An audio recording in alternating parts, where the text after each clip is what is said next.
I love to get the whiteboard out and do a little bit of math. And I like to do it because I think it's really illustrative, and I'm having the same conversation a lot right now. So I was like, you know what, let's put the math on a whiteboard, and then people can start thinking about this so that they can make the best decisions for their family and themselves. So what I did is I ran rates today, and I did the situation of a $250,000, a house worth $250,000, loan amounts $200,000, rate and term conventional refinance. That's important because I want to make sure that when you guys are looking at these rates, you understand, okay, these are for like an amazing credit score. There's 20% equity in the property. It's a conventional mortgage, okay? This is not a commitment to lend. This is not me promising you anything. This is me pulling rates and just doing a comparison for educational purposes. I say all that because compliance is so strict on this, and I don't want to get in trouble with the man. Okay, so let's talk. We have the 30-year, the 15-year, and my favorite, rarely talked about, we should talk about it more, the 20-year. Ooh, I did some nice like graphics, trying to highlight its beauty. Clearly I'm an artist. So what's the deal? Okay, so when I ran rates, the 30-year would be at 3%, 20-year 2.75, 15-year 2.5. Does the 15-year have the lowest interest rate? Yes, that's normal. It always is going to have the lowest interest rate on a conventional mortgage, and that's because it's a shorter period of time. A lot of people go into a 15-year mortgage because they want the lowest interest rate possible, okay? So yes, that makes sense. Principal and interest, $843 for the 30-year. This is a $200K loan, guys. $843 for the 30-year, $1,084 for the 20-year, and $1,334 for the 15-year. Okay, now what I see as a lender a lot is people want to do the 15-year because they want to pay off the mortgage, they want to have the lowest interest possible, but going from $843 to $1,334 a month, it's too big of a stretch. It's going to make it so they can't contribute to their retirement plans, or it's going to make it so it's really tight financially. And I would never recommend that you go into a mortgage that's going to make your life financially difficult. I don't care what the end result is, you should not do it. Being house poor is not just buying a house that's too expensive for you, it's getting into a loan that's too short of a payment term that you can't handle. So you want to watch out for that. So in those circumstances where it's like they really want the 15-year, but they can't quite afford it, or it's going to give them economic distress, I love talking about the 20-year.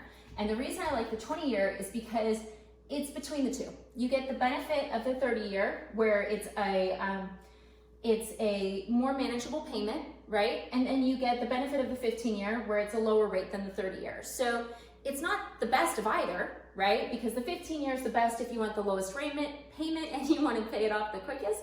And the 30-year is the best if you want the lowest payment, the easiest payment terms available, okay? What's nice about the 20 years, it still has a manageable payment because it's only going up a couple $100.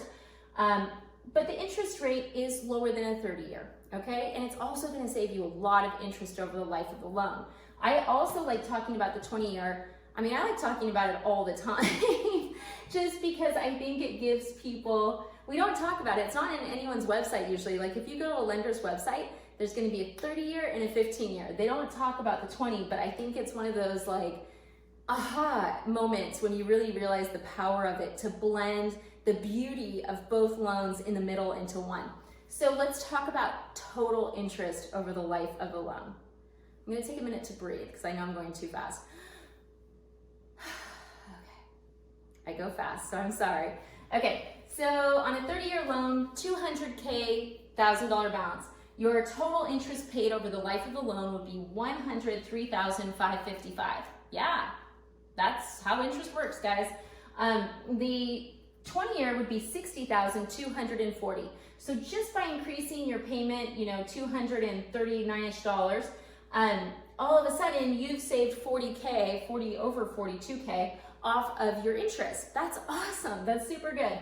And then if you go over here to the 15-year, sorry, I'm saying so much today, my goodness. You've got $40,044 for the 15-year. So the 15-year interest is less than half of a 30-year. A lot of people assume, well, it's 15 years, so it will just be half. No, it's less than half because with the way interest works, it's not exact. It goes down to that lower amount. So that's important to note. But if you look at where the huge drop is, it's really from here to here. right? From the 30 to the 20 year, you're dropping 40K, a little bit over 43. But from the 20 to the 15 year, you're dropping 20K. And that's because it's only a 5-year difference. But a lot of people are like, oh, wait, this 20 years is so magical because I can still afford this payment. I'm still knocking off a ton of interest and I'm getting a great rate. So it takes the pressure off of the 15 year, where that is a struggle for 99% of the people I talk to. 15 years is too prohibitive. It's gonna make it so they can't contribute to retirement or have a nice life. And it gives you a little bit better of a benefit than the 30 year because you're not gonna take that whole 30 years to pay the loan. You're cutting 10 years off the loan, and in doing so, you're increasing your payment slightly, but you're saving over 43K in interest, which is a lot of money. So I think it's super important that if you're thinking of refinancing, that you at least discuss the 20 year. Just ask the lender, say, hey, what's your 20 years at? And they'll tell you, because it's not something that a lender's gonna automatically offer. And the reason is because we're just not trained to.